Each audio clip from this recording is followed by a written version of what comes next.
Fluminense avalia a contratação de meia colombiano, é isso mesmo.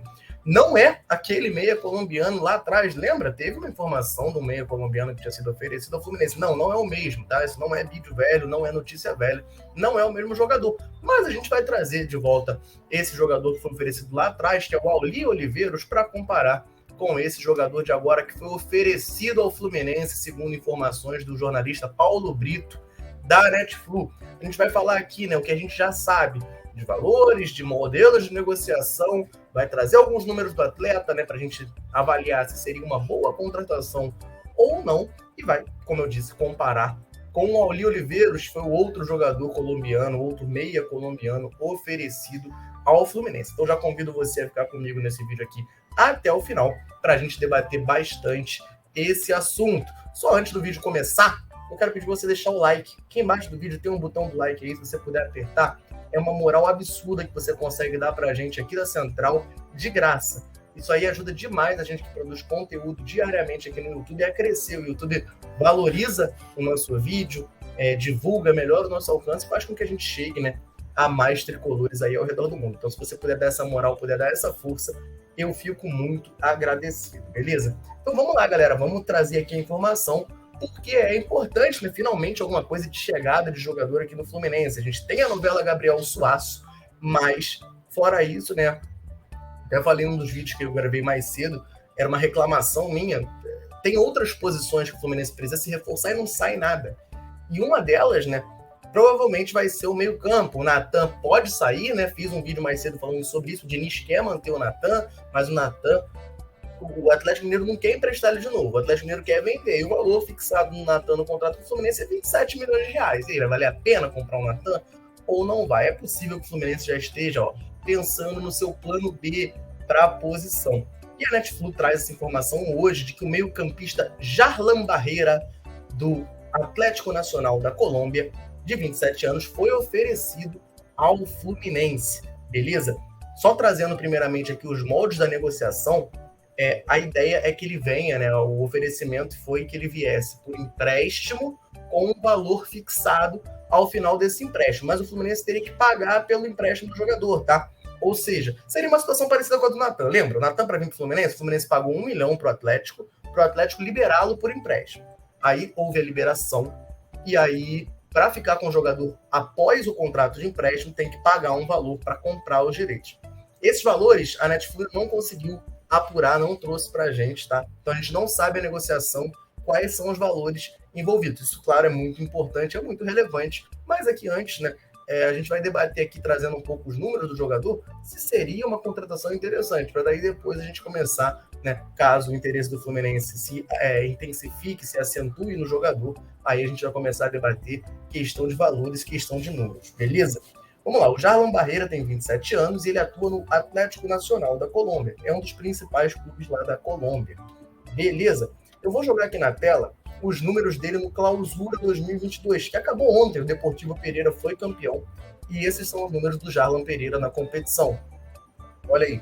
E parece o Everton Cebolinha, né?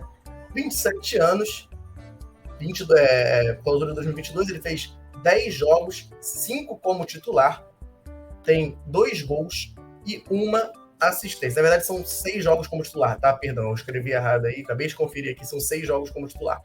2 gols, 1 assistência, 1 grande chance criada e 86% de acerto nos passes. Uma coisa que é importante a gente frisar é esses 2 gols marcados por ele no campeonato do Clausura, né, que é a segunda parte ali do campeonato colombiano, foram na mesma partida contra o União Madalena, onde o Atlético Nacional empatou em 2-2, e a assistência foi na última rodada que o Atlético Nacional disputou, né, dia 30 de outubro, contra o Deportivo Laequitá. Então, assim, também não foi aquela coisa espalhada por vários jogos, essas boas participações dele. Os 2 gols foram num jogo, né, e uma assistência em outro jogo, parece mais um lampejo do Jarlan Barreira. E a gente precisa trazer aqui também, que é importante, para a gente entender a situação do Atlético Nacional. O Atlético Nacional é um dos times mais falados, tá, da Colômbia, assim, para nós brasileiros é um dos times mais conhecidos, mas nesse Clausura, que, repito, o Deportivo Pereira foi campeão, o Atlético Nacional sequer se classificou para o playoff. O playoff no Clausura se classificam 8 times e o Atlético Nacional terminou em nono. O Atlético Nacional terminou em nono. Por isso que o último jogo do Jarlão Barreira foi lá no dia 30 de outubro. E não classificou, não passou de fase. Beleza? No Apertura, o desempenho do Atlético Nacional foi melhor. O Atlético Nacional terminou em terceiro lugar, disputou os playoffs, etc. e tal. E é o que a gente geralmente espera, tá, dessa equipe que é tradicional. E o Jarlão Barreira jogou um pouco mais. 22 jogos, começou 14 como titular e participou mais, né? Fez 4 gols e deu 2 assistências. Acho importante pontuar isso aqui, né? Na primeira metade do campeonato, onde o Jarlão Barreira jogou mais, não dá para dizer que ele era um titular absoluto, né? 22 jogos, jogando 14 como titular, é mais ou menos ali, né? 7 vezes 3 dá 21, é mais ou menos um terço dos jogos saindo do banco. Então, assim, não é um titularíssimo, mas participou melhor na fase que o time foi bem. Quando ele começou a jogar menos, o time foi pior, sequer se classificou para os playoffs. Beleza? É um jogador de 27 anos. Então, assim, não é exatamente uma aposta, é um jogador que já teria que vir para agregar de momento. E aí eu sugiro, né, a gente trazer aqui agora uma comparação com o Auli Oliveiros, que é o jogador que foi oferecido lá atrás do Fluminense, que é do Águilas Douradas, que é um time de bem menor expressão lá da Colômbia, e ele foi oferecido ao Fluminense. Os números que eu vou botar aqui na tela é a artezinha que a gente preparou lá na época, então já tem um tempinho. O Auli Oliveiros pode ter feito, né, mais coisa após esse momento, mas naquela época ali, ó, ele tinha esses números: 17 jogos, 15 como titular, 1 gol, 6 assistências, 5 grandes chances criadas e 85% de passes certos. Ou seja, lá atrás, sem ter terminado ainda o clausura dele, o Auli Oliveiros já dava um banho no Jarlão Barreira em números, além de ser um jogador de 21 anos, né, um jogador muito mais jovem.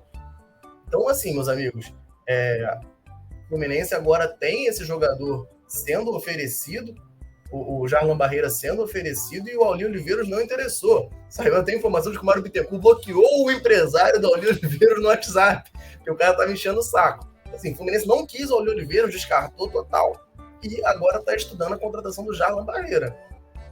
Eu jogo essa pergunta para vocês. Para mim, aqui, olhando os números, só tem vantagem para o Auli Oliveiros. Claro que os números são muito frios, mas o Auli Oliveiros é um jogador tido como destaque no Campeonato Colombiano. O Águilas Douradas terminou em segundo lugar no Clausura, né? Foi muito melhor no Clausura do que o Atlético Nacional, e o nosso amigo aí, Auli Oliveiros, estava jogando com frequência, estava sendo importante, criando grandes chances, né? Então, assim, tendo uma participação relevante, enquanto o Jarlão Barreira era reserva, né? Jogou 4 jogos saindo do banco, 6 como titular, e o campeonato tem 20 jogos, né? Ou seja, ele jogou só metade dos jogos.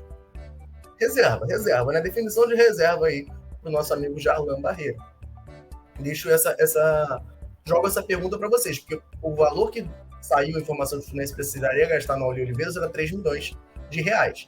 É um valor que é um pouco alto pro Fluminense, mas pro futebol mundial é nada, né? Pro mundo do futebol não é nada. Mas o Fluminense, infelizmente, é alto. O Fluminense não pode pagar uma aposta. Quanto será que o Fluminense teria que pagar para conseguir a liberação por empréstimo do Jarlão Barreira? Quanto que o Fluminense teria que pagar para comprar o jogador ao final do contrato? Quanto será que o Jarlão Barreira viria ganhando para o Fluminense? Enfim, essas são algumas questões que a gente tem que trazer nesse vídeo aqui. E mais uma aqui para finalizar, tá? Para a gente caminhar para a reta final do vídeo. Existe um limite de estrangeiros no futebol brasileiro. Hoje o Fluminense tem. O Pineda já saiu. Oficialmente, o Pineda já está voltando para o Equador. Vai deixar muita saudade, né? O Pineda voltou para o Equador. A gente tem Germancano, que é gringo. A gente tem John Arias, que é gringo. A gente tem Michel Araújo, que é gringo, e saiu informação de que o Fluminense está tentando renovar o contrato dele, que é até o final do ano que vem. E a gente tem o nosso chinês do interior de São Paulo, que é o Alan, conta como estrangeiro também. A gente tem mais uma vaga de estrangeiro, e está fazendo proposta para o Gabriel Suaço. Se o Gabriel Suaço fechar, é a 5ª vaga. Vai trazer Jarlão Barreira?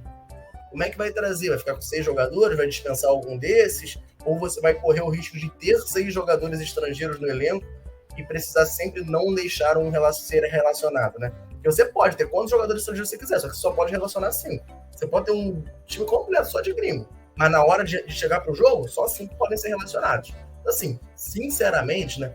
Por isso que eu falei lá no começo, não revelou os valores, né? Mas para mim, assim, vendo esses números, né? E com esse contexto, o Fluminense tem que ser muito certeiro na aposta para jogador estrangeiro, que vai ter que ter, né? O 5º jogador estrangeiro do Fluminense tem que ser muito certeiro, para a gente não gastar essa posição de maneira errada, porque é uma coisa escassa. Então, assim, sinceramente, para mim, não traria esse Jarlan Barreira. Eu acho que tem opções melhores até no próprio futebol brasileiro para trazer como meio-campo o Fluminense. Mas, claro, eu quero saber de vocês, meus amigos que estão assistindo esse vídeo. Já viram jogos do Jarlan Barreira lá no Campeonato Colombiano? Gostam do jogador? Enfim, solta a voz aí. Acha que valeria o investimento do Fluminense? Vamos trocar essa ideia, beleza? E vamos ver, né? Vamos torcer para o Fluminense ter a mente iluminada aí na hora de fazer uma negociação. Lembrando que o jogador foi oferecido e, segundo a informação da Netflix, o Fluminense ficou de analisar o nome. Não tem nada ainda de, o Fluminense quer trazer, o Fluminense vai trazer. Não, ele foi oferecido. E aí o Fluminense está estudando a possibilidade, beleza? Eu já me posiciono aqui, diante do que eu tenho em mãos de informação, eu não traria o Jarlan Barreira para 2023 aqui no Fluminense, beleza? Eu quero saber de você, você traria, não traria? Solta a voz aí nos comentários, vamos trocar essa ideia. Valeu? Eu vou ficando por aqui, um abraço, saudações tricolores, tamo junto!